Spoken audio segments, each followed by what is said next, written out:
Hey, sports fans! Coach Nick here, and welcome to the B-Ball Breakdown live show coming at you, as always, on a Monday morning on the West Coast. And as always, I'm joined by Andrew Combo Salad to discuss the latest and the greatest in the NBA. Combo, what's happening, my man?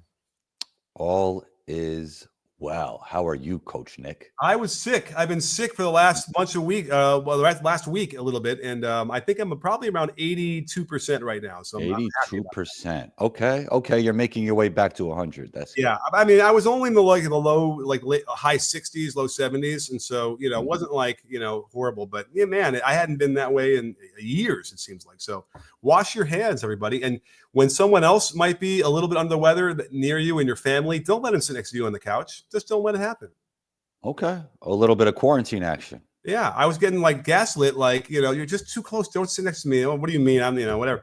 And then the effort got me sick. Interesting. Yeah. I think as humans, not to get too off topic, we don't expose ourselves to extreme weather enough. I think that's why, I think you got to experience the cold and the heat. That's why I take cold showers in the morning. Oh, well, there's definitely a lot of therapeutic benefit to cold plunges for sure. Yeah. In fact, I'm gonna try and do that this winter. We have a pool, and in the winter it can get down there to the 50 degree whatever, which you want it to be for the cold. So I'm gonna try that for sure. Okay, sounds great. So we have a lot to talk about, though. And don't forget, if you want to ask a question and you want us to answer it, the best way to do that is over on the YouTube side with a super chat. It'll help us keep the show going, and we appreciate it. We're back. We're going to be now on our regular schedule now as the games are coming fast and furious, and we got a lot to talk about, even from the brief little bit of glimpses we saw. No one's really playing their starters more than a half, if you will, or the 15 minutes at a time. But I think there's something to be gleaned from this, wouldn't you say? Most definitely. And when it comes to the New York Knicks, we're seeing more ball movement, more player movement. They're playing a little bit faster. What did you make of that game? A little bit more Brunson in the corner. I saw a little bit more Brunson in the corner. What are your thoughts on the new offense? Because the Knicks leaned on hero ball with Jalen Brunson. Some Knicks fans loved it. Some Knicks fans didn't like it as much. Will we see a little bit of a difference, you think, this season with the New York Knicks? Well, there's no question it'll be different. Mike Brown is, doing the same thing he did in Sacramento, running a lot of the Princeton stuff. And here's what's interesting is, well, if you go see the video, I posted it yesterday, and I'd love you to watch it. And you know what? If I'm thinking about it, and you answer a question long enough, maybe I'll grab a clip or something and try and share the screen. But what they're doing here is a lot of handoffs across the middle of the floor at the half court line. And this is what we saw a lot with the Lakers. You might remember in the preseason Lakers, I got really excited about JJ's new offense, Coach Reddick's offense, because it had some elements of what Mike Brown was doing, and the ball was moving and players were moving. Well, guess what happened to all those handoff stuff that that they were doing in the preseason season, 10 games into the season? What do you think happened? What happened? Disappeared. Just never stopped running it. Now, the problem we're seeing with the Knicks right now is they're doing the handoffs early in a way that they're not getting much of an advantage to the point where it's almost like not worth doing, because they're either switching, they go underneath, and they're not getting an advantage there. Now, where they could get somewhat much of an advantage is when they fake the handoff, and that's obviously where Brunson gets into his bag really well. But the thing I've noticed was that those moments happen closer to the top of the key. And if you start getting, some trickiness going there, now it's much more dangerous to the defense, because the mistake they can make there would be a layup or an open closer shot. Whereas you make a mistake in half court, you got time to recover. So they might adjust that, or they might end up going away from it altogether, like we saw the Lakers go away from it altogether. But you're right, we did see some Brunson out of the corner. Did you feel like that it's worthwhile? It's going to make him more hard to guard? No. I mean, he's tremendously hard to guard, I think, no matter what. But I could see him getting frustrated with that at some point. I mean, look, if I'm the best player on the team and I'm playing at that level, I don't want to be in the corner that often. I want the basketball in my hands. Jalen Brunson's probably a lot more selfless than I am, but that's how I would feel as a basketball player. But I do like what Mike Brown is doing overall. Yeah.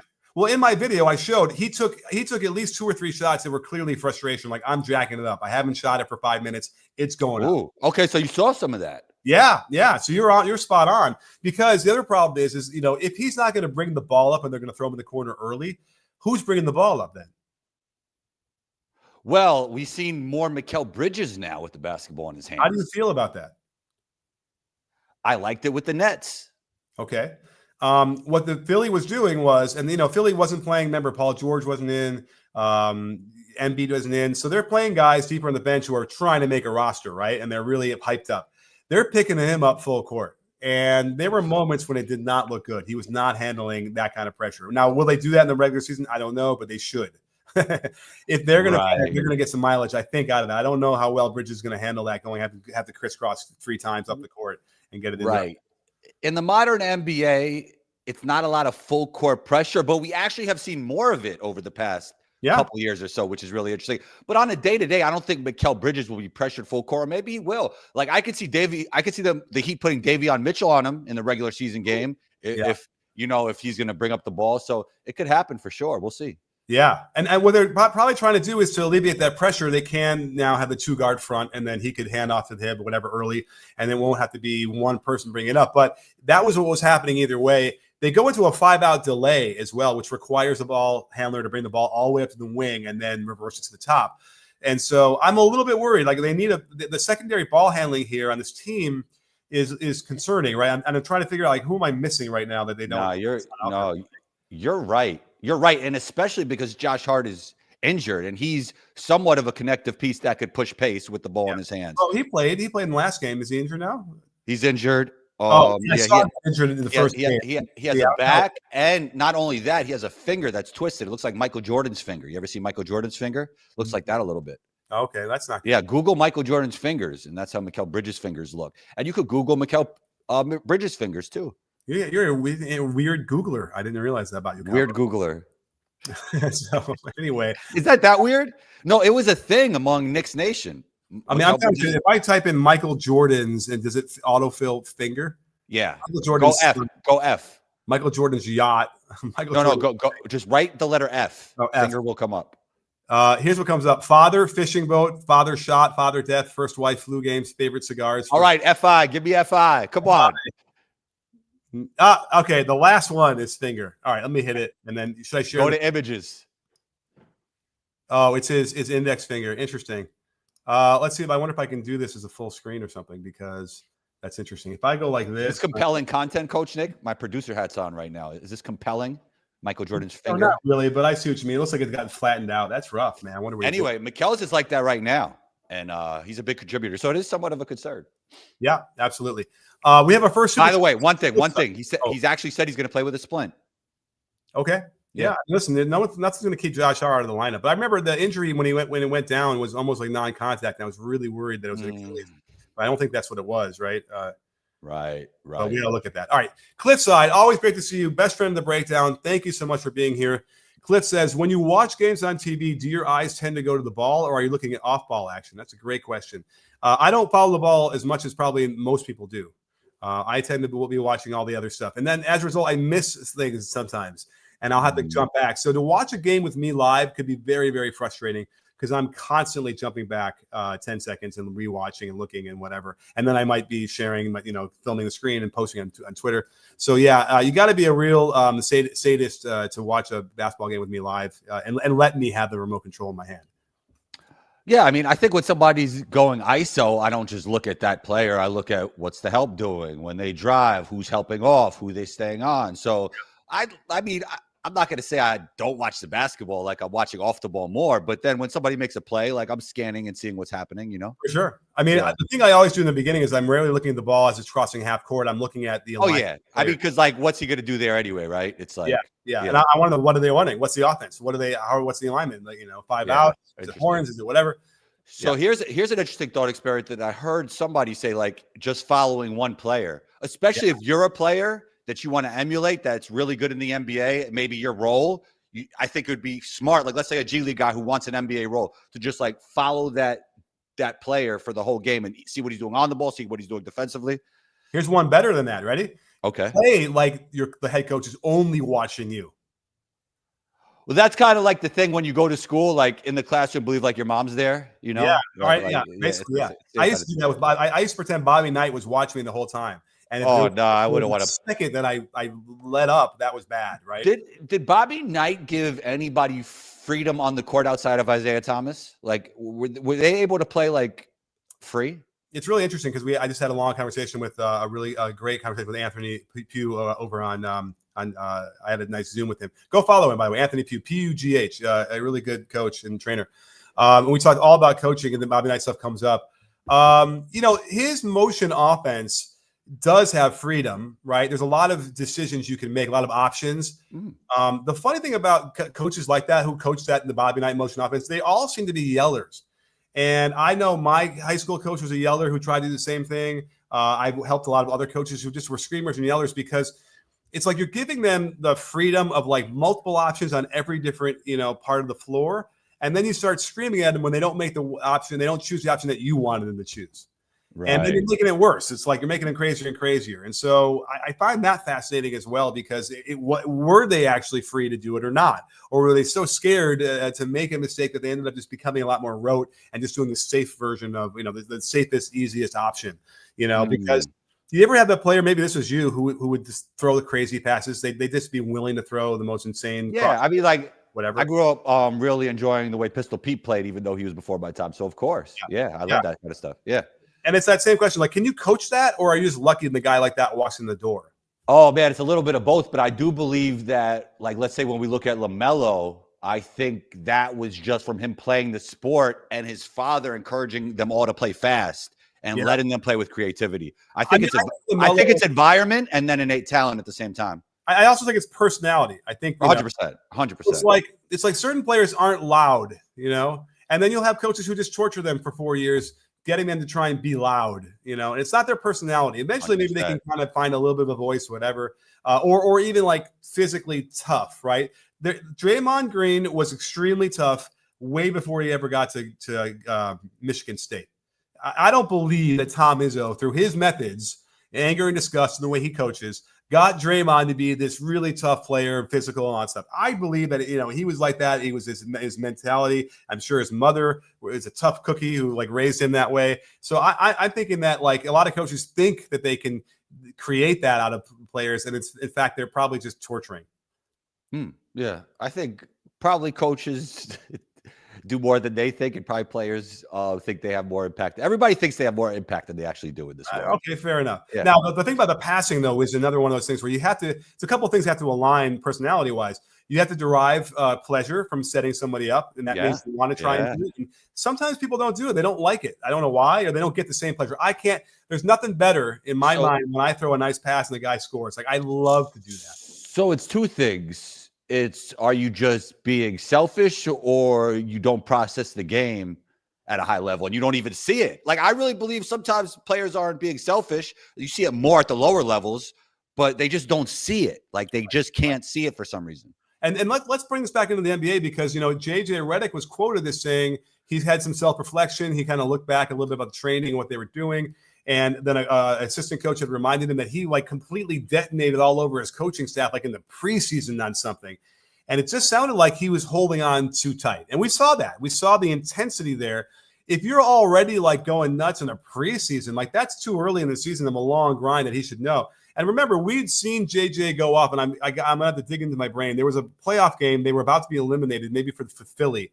And somebody, maybe TJ McConnell, maybe when he was on the Philly team, threw the ball away. And JJ Redick was screaming at him for like 5 or 10 minutes after that, and like wouldn't give it up, wouldn't let it go. JJ, we've seen it when he was on ESPN. He's very emotional. Very emotional. Yeah. He holds on too tight. And so if he can learn how to get beyond that, that'll help the team without question, especially the team, Luka and LeBron, who are going to be their coaches in their own right. And it's an interesting lesson to learn. I kind of want to do a thing. Maybe we'll have to figure this out. I want to do a TV show combo. Let's do it. TV show Queer Eye for the Straight Guy. Oh, yes. I've heard of it. Do you?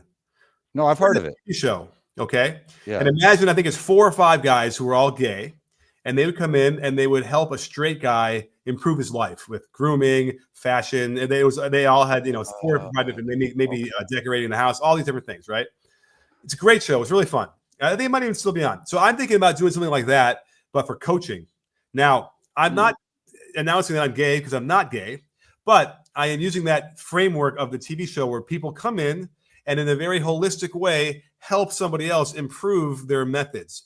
And so that was what I proposed. I think that'd be a riveting TV show, wouldn't you? Interesting. Yeah, it was a little bit of a tangent, but okay. I see where Right. you're going. Now, here's the Yeah. interesting thing is picture those coaches, the Bobby Knight style coaches, right? Those guys. Mhm. Now picturing someone trying to suggest a better way to coach to someone with that mindset. How well do you think that might go over? To Bobby Knight? Yeah. Like Or, him specifically? I don't think he's gonna listen to you, and I think he's gonna look at you like you're crazy. right. So that's Yeah. an interesting thing. Now, so He cut Charles Barkley. That's crazy. wait, listen, that was a loaded team though. Barkley was clearly their second best player. I hear you, and they Yeah. didn't have aside from Michael, the guards weren't great on that team. But it would have been worse if it was like what happened when they lost in 04 and they had that really weird team that they picked for the Olympics. You're talking about the Olympics, right?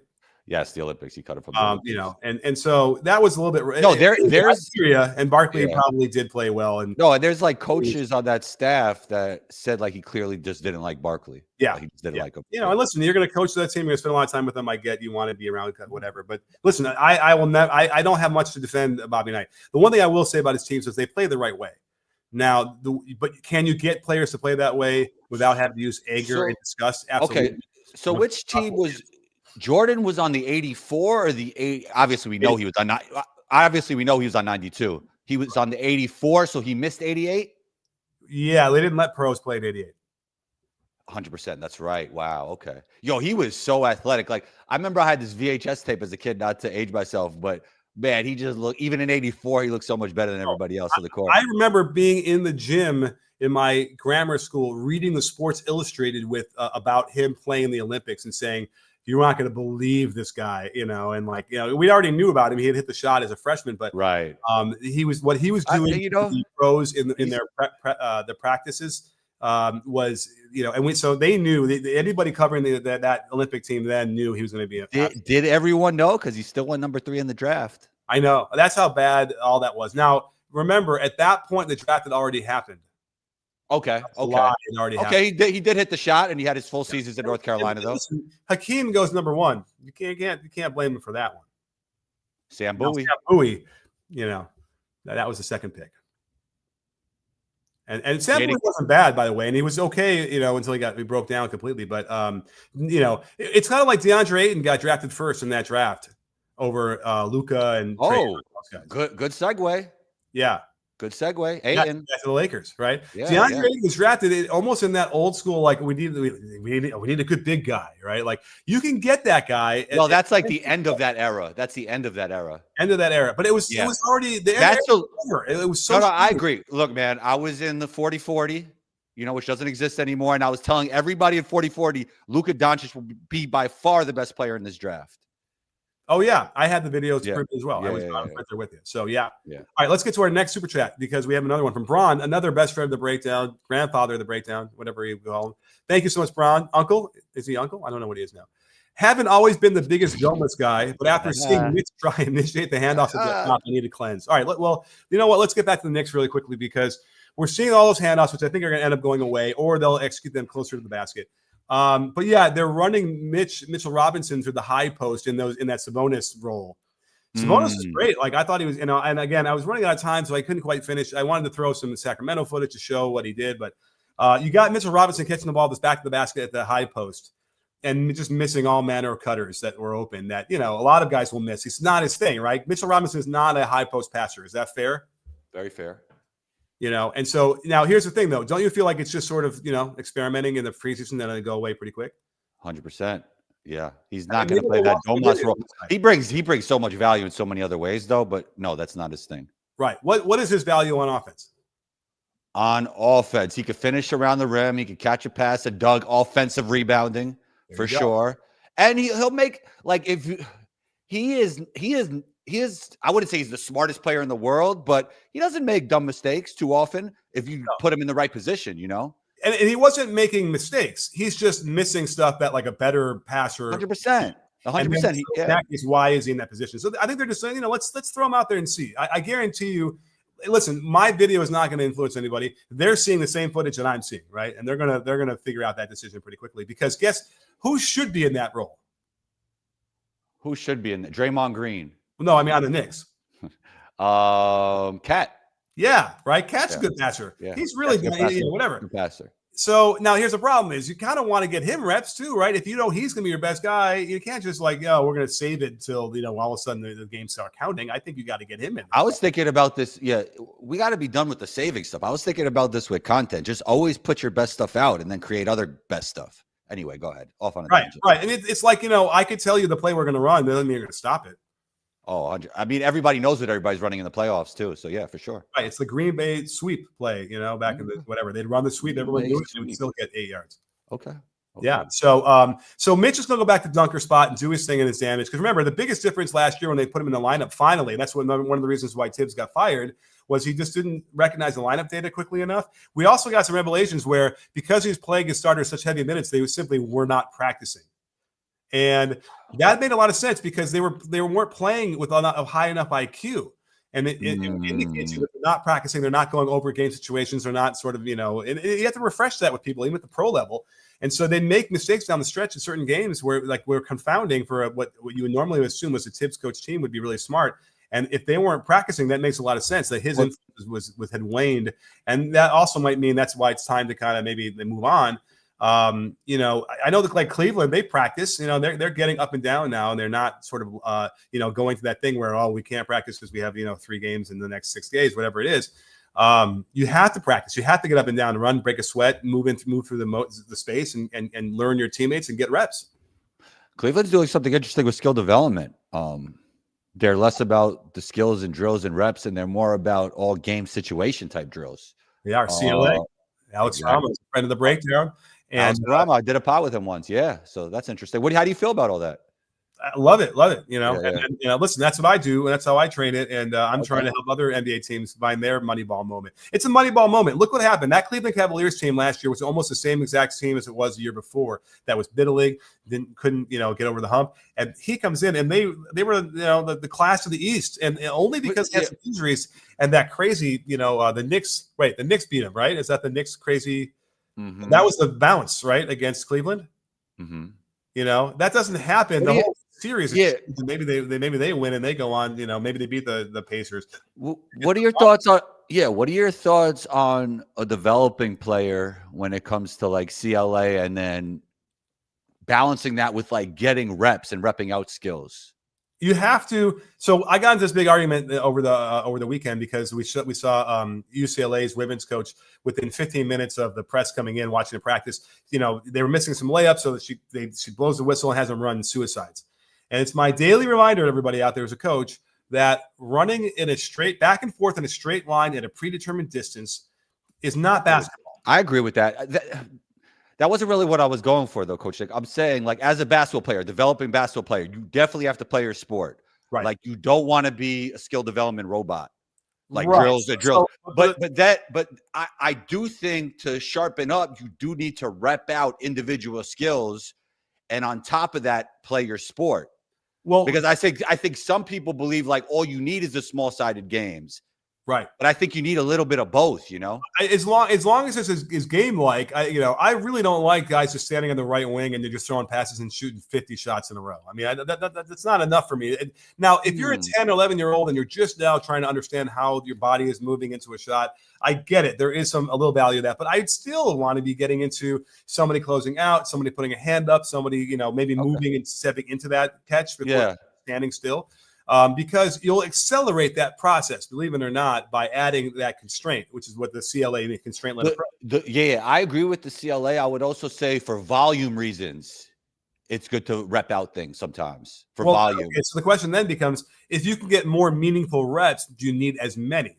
Oh, that's interesting. That is interesting. I do think it's like the 10,000 hours rule, right? It's like you kind of just want to disproven, but okay. What, it's disproven? Malcolm Gladwell said a few things out there that it seemed like canon. Well, he didn't even create that rule, by the way. Oh, right. He's just writing about whoever did. Yes. Right. Exactly. But I remember I read it, but listen, I like the idea, but again, if you're going to practice 10 toes to the rim and no dip and shooting those 10,000 hours like that, you ain't going to get better. All right. Well, let's shift to the NBA because I don't know if people want to hear us talk about skill development for now, even though it's fun for us. I don't know if it's fun for everybody. Right, fair enough. But anyway, we did mention Ayton. We talked about the Knicks a lot. What are your thoughts? Let's overreact to Ayton with the Lakers, even though we don't have a big sample size, because I do think he brings rim protection. What actually, you know what? Al Horford brings a little bit of rim protection to the Warriors. I think they both fit really well. Yeah. Him and Draymond are already working in tandem really well. We saw that last night a little bit in a phenomenal way. Let me just look at the Warriors never had a true stretch big, right? Besides the young kid from last year. Yeah, twin post. Right. They never really did. And so now they got Post coming off the bench, which is where he needs to be. And he'll be really effective there, really effective, because he's good, but he's just, he needs more experience. So, but let's look at it really quickly. So DeAndre Ayton last night, the night before, in the first night game, he had like 1 point. It didn't look great. And he was 3 for 8. They're not really, they haven't quite figured out how to exist with him in an offense. And I don't know, he'll be better out there with Luka and LeBron. Like, he'll get more of those drive and dish and dump off and dunks and then putbacks. They'll put more pressure on the offense and let him clean up. So I have no doubt Ayton will be able to get his 10, 12 points that way without even blinking. I think his defense has been pretty good. I feel like he's been active enough to be enough of a factor there on enough possessions to make it interesting. And then, so has Jackson Hayes. Jackson Hayes in the first game was doing a terrific job walling off and playing vertical and not getting fouls. And it could just be he gets to a certain point in his career, they're not going to give him those cheap young guy calls anymore for whatever. But he's gotten better at that. And Ayton, he had 2 blocks last night. And he caught a lob, which is really good to see since he'll be playing with Luka and LeBron. Yeah, so it's hard to say much about what's going on with the Lakers until we get some of those guys back. Why isn't LeBron playing? I guess they want to match. They should play. Curry is out there for 15 minutes. Well, we don't know everything that's going on with everybody. It's hard. That's hard. I think they're gambling. I don't know. They will play, right? They're going to play in the preseason at some point, right? How do you feel about the way Bronny James played? So, it's unfair that he is there, is what I'm going to say. I think it's clear what the reason why he's there is because LeBron, has kind of made sure he's there. He's just not an NBA player. He looks, in my mind, almost worse than he was last year, or it hasn't been any improvement. Too small of a sample size to say that he got worse. You still see the same kind of stuff, like the drive left and get up in the air, and then on the way down trying to throw a lob that gets stolen. His 3-point shot doesn't really look great either on the open catch and shoots. The ball handling still didn't seem as good as it needs to be. He made a defensive play that was pretty good. And again, we've always said defensively that he could have an impact, but it doesn't mean much if you can't contribute on the other end. So I suspect that Bronny is going to have the same thing he did last year, which is not really play much. Okay. And it's just it's unfair. I'm not here to light him up and criticize him at all. It's just he's in an impossible situation. Now let me ask you this: he's bringing the ball up right under a little bit of pressure, and as soon as he gets into the half court, out of nowhere they come running over and double team him, and I think they force a turnover. Ooh, yeah, now I do that to any other player. Do you think? Oh no, I do that to an Equinox to the players that I know can't play. So, but let's just say it's not because he can't play. Let's just say it's Bronny, right? He's got a target on his back. Oh. And so they're going to make it harder on him because for whatever reason, right? Whatever the reason why it is, it's just a fact that they go at him, right? More so than other players because of who he is. And that's not fair. It's not fair to him as it is. And so it's just kind of creating a situation where, it's hard for him to develop that way when he's got, everyone's gunning for him that way and not other people. Even players with the same ability than him are not going to get randomly double teamed at half court and get forced into a turnover. Wow. Yeah, that's interesting. So it's just not fair on all levels. And hopefully they'll kind of realize that. And because I just want to see him put in this position where he can do the best. If you're a good basketball team and Bronny has to become a good basketball player, you can't just double somebody without making the other team pay at the same time, right? Right. So it's like if they do that in a game, there has to be something that could be done that'll get you an easy bucket if you're just putting, because then it's 4-on-3, right? Yeah, and it was. They got to turn over. Yeah. And listen, you are right. They also do it because, most likely you're going to get a good positive result out of that because he's just not that guy either.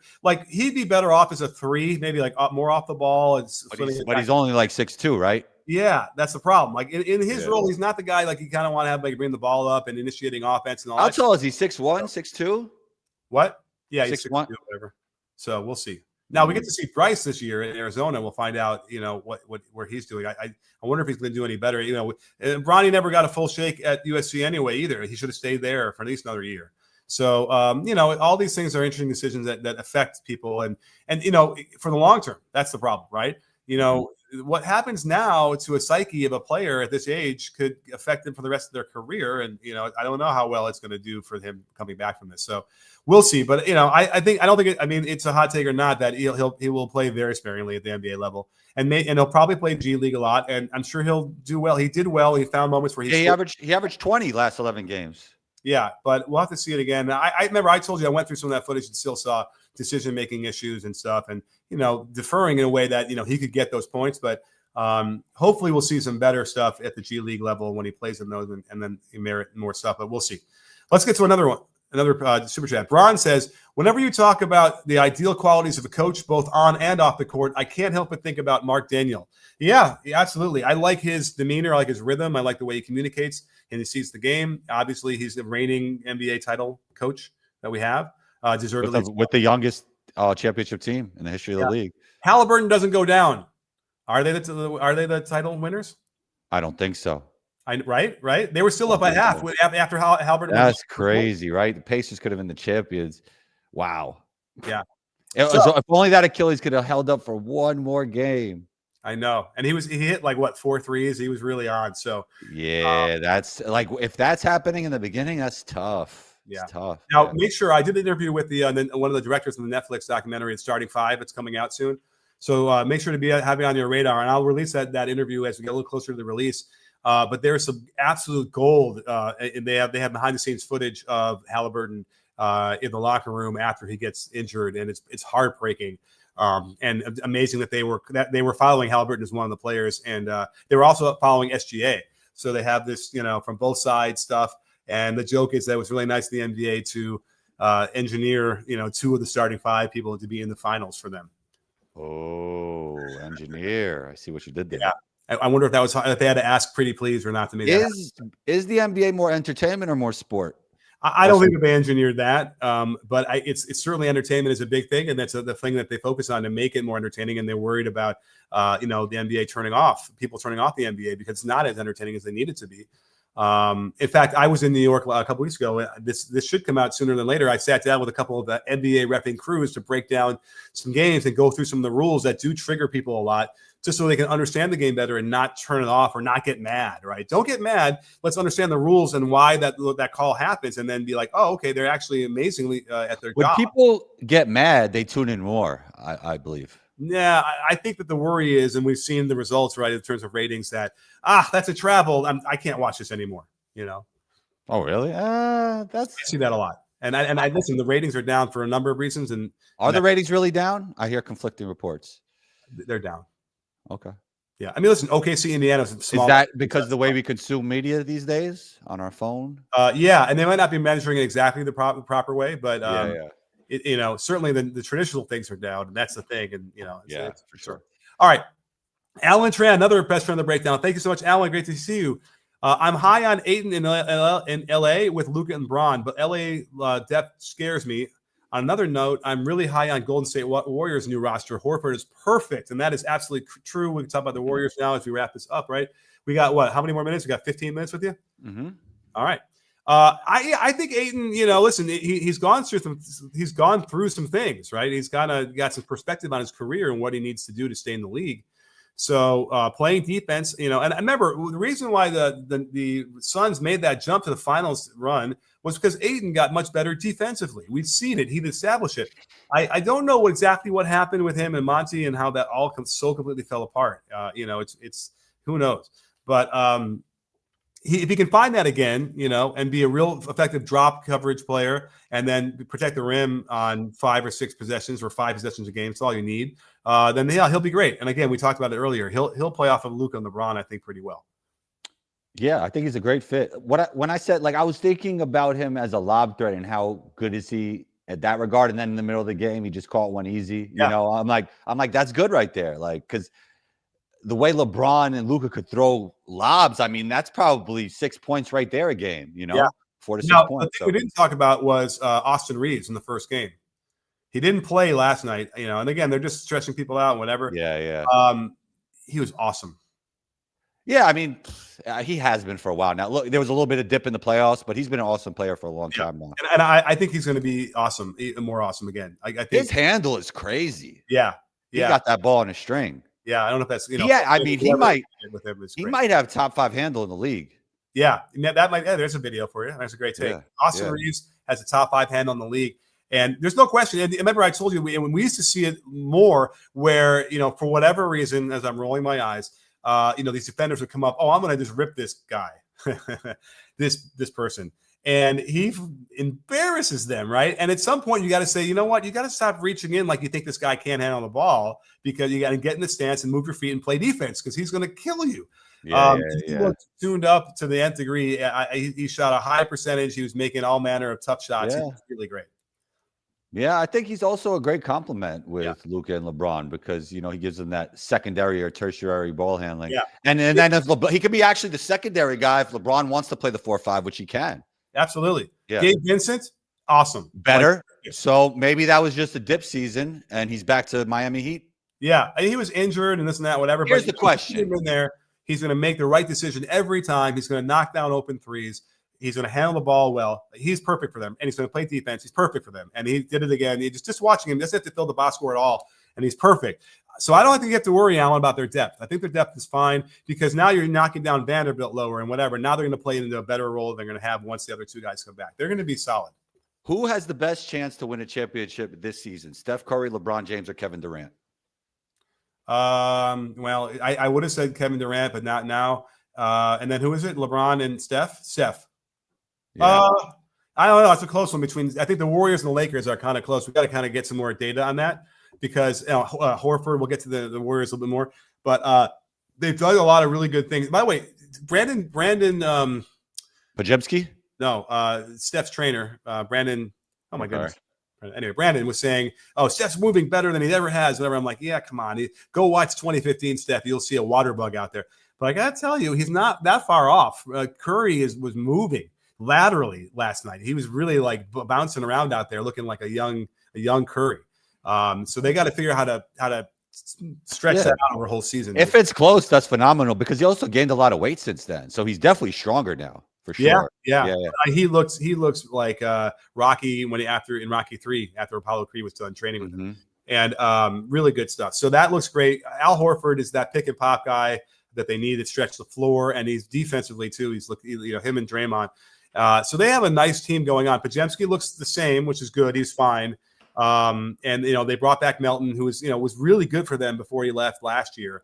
And they remembered that. The Schroeder thing came in. That was not a good fit, but Melton is a much better fit. And who else are they bringing in here? And then Jimmy Buckets is Jimmy Buckets. He's the same. It was remember. And then Kuminga. Did you watch Kuminga at all last night? The ideal version of Kuminga is actually perfect for this team, because this team is an older team, and his youth and athleticism and size as a wing. I mean, Jimmy Butler's obviously a great wing, but Kuminga could be a little bit different kind of wing with his youth. So if he could find the best version of himself, that makes the Warriors even more dangerous. Right. Here's how we'll know he's doing that is if you look at his synergy breakdown for categories.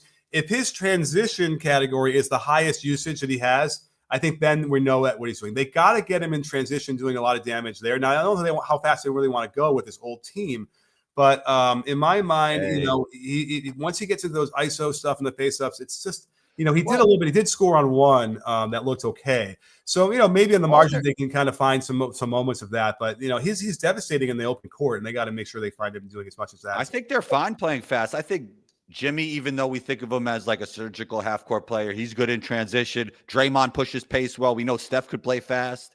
Yeah. I think they could play fast. Yeah. All right. I mean, we'll see. I just and then Al Horford trailing, which is good. Yeah. No, I agree. I just think we'll have to see how that works, and that maybe they can find some more opportunities for Kuminga, like when Steph's on the bench, and play him without him more. And then because you have to imagine that Steph should only play 33 minutes a game.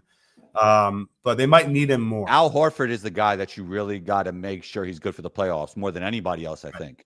Yeah. And they have to be worried that Kuminga did some damage, chemistry-wise with what he did. There's already reports that is the case. And, Kuminga had a smile on his face and he seemed like happy and to be out there, which is good. But there's going to be some work that needs to be done. And we'll find out the Warriors have that ability to do that because if you let that linger, right, and you let some of those bad feelings linger, we saw that happen after the punch. It was never really addressed and cleaned up well enough. And it really kind of torpedoed the whole season and then ultimately led to the breakup of that team that had won a title. I agree. Yeah. Bad vibes. Now he's on the Pelicans. Yeah. They traded they put Poole in instead of CJ. That makes sense. Young team. Yeah, I guess. We'll see. Now New Orleans Zion looks good. MVP Zion, him or Wemby this year. Maybe Luka. Next video, maybe. I want to get my eyeballs on some Zion too, but he's certainly moving better. That's exciting because if they can figure that out, man, Zion can lead the league in scoring without taking a three. 100%. But he can take a three. His first game ever, he knocked down 3 or 4 of them in the NBA. Yeah, but that form is not is ugly. It's ugly. Even if he makes them, it's like, but I don't think he's going to take many. He hasn't taken hardly any in his career, I don't think, right? Yeah. Oh, by the way, I went to the Nets Hapoel Jerusalem game. Oh, yeah? Yeah, the Nets destroyed them. Former employer of mine, Hapoel Jerusalem. Oh, you played for Hapoel? Mm-hmm. Okay, I'm not sure I remembered that, but okay. The Nets destroyed them? They did. Yeah, they did. There's levels to basketball, but How did that MPJ play? I missed that game. Oh, you know who's taller than I thought? Who? Oh, I think you just mentioned him, MPJ. He's big, bro. He's man, I think he could average 25 this season. Sure. Yeah, on that team, for sure. I mean, the question is he going to be able to play enough minutes and stay healthy? But did he play? He did play. He had 13, but it was like light. It was easy for him. Like, so he's going to get a lot of shots up. Yeah. So, he'll be good. Well, what else? I think we covered everything. I mean, we talked about Bronny. We talked about Steph. We talked about the Warriors to some degree. Check your text, Coach Nick. What's that? Check your text. Oh, yeah, there it is. Nice. All right. Young combo. You should share that on the screen. I guess you want me to share it? I'll share it. Nah, you don't have to. Let me see if I can do this. You're going to make me download this picture on my computer.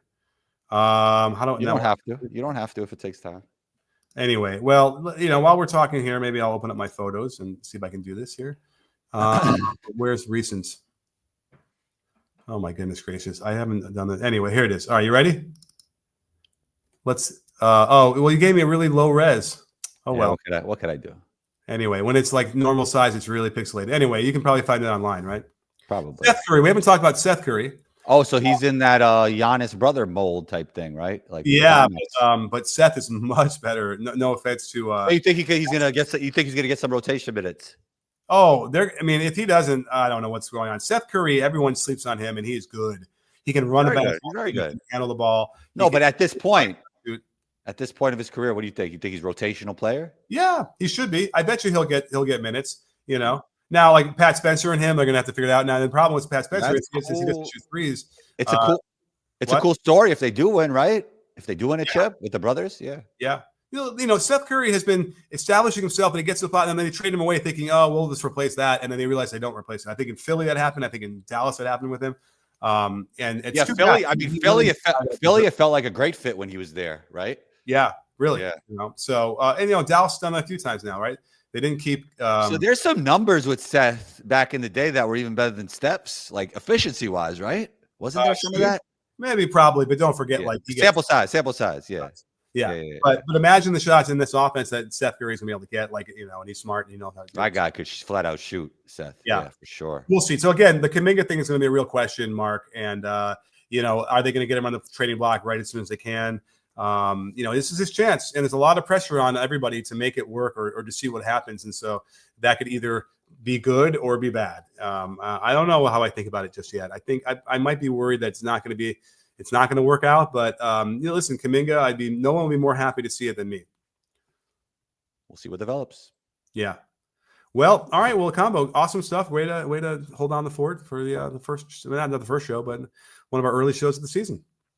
A lot of fun, Coach Nick. A lot of fun. No debates today. I think maybe that's why everybody was tapping in last week, because we were debating. We got to debate more. All right. We're too like on the same page today. Right. All right. Well, I'm sure we'll find something from them. We'll find something this week. That'll be our homework. All right. We'll find a debate. All right. Good stuff. Well, thank you everybody out there for the super chats. Thank you all for joining us in the show. We'll be back again next week. And don't forget, sports fans, at B-Ball Breakdown, we're not a channel. We're a conversation. You in? Are you in, Combo? Yes, sir.